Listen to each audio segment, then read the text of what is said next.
Halo, perkenalkan nama saya Feby dengan NPM 163. Di video kali ini saya akan memaparkan materi mengenai ekonomi Islam. Pertama-tama saya akan menjelaskan pengertian ekonomi Islam. Ekonomi Islam adalah sistem ekonomi yang berlandaskan pada prinsip-prinsip syariah, mengatur perilaku ekonomi manusia sesuai dengan ajaran Islam.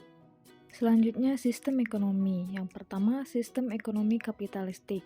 Manusia adalah pemilik satu-satunya terhadap harta yang diusahakan, tidak ada hak orang lain di dalamnya. Yang kedua, sistem ekonomi sosialistik, tidak mengakui kepemilikan pribadi. Alat-alat produksi dikuasai dan dikontrol oleh negara. Yang ketiga, sistem ekonomi Islam. Sistem ekonomi Islam adalah sistem ekonomi yang dijalankan berdasarkan syariat Islam atau aturan-aturan Allah.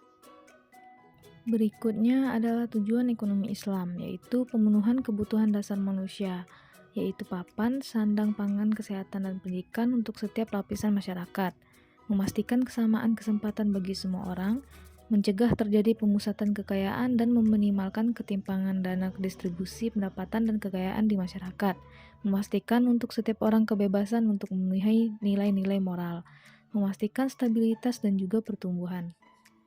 Prinsip ekonomi Islam, melarang masyir. Masyir adalah suatu tindakan perjudian. Larangan melakukan hal haram. Haram yaitu hukum yang dijatuhkan pada suatu zat atau benda.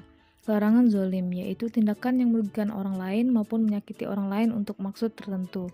Larangan ikhtiar yaitu suatu kegiatan penimbunan barang. Larangan rib yaitu tambahan atas suatu transaksi yang dilakukan.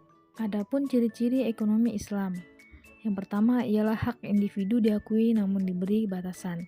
Yang kedua, hak umum atau umat diakui dan diutamakan. Yang terakhir, hak umum harus didahului dari hak individu jika itu sangat mendesak. Sumber-sumber ekonomi Islam yaitu Al-Quran. Al-Quran adalah sumber pertama dan utama bagi ekonomi syariah. Di dalamnya kita dapat temui hal ihwal yang berkaitan dengan ekonomi dan juga terdapat hukum-hukum dan undang-undang diharamkannya riba dan diperbolehkannya jual beli.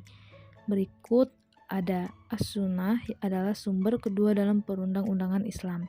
Di dalamnya kita dapat jumpai khazanah aturan perekonomian syariah.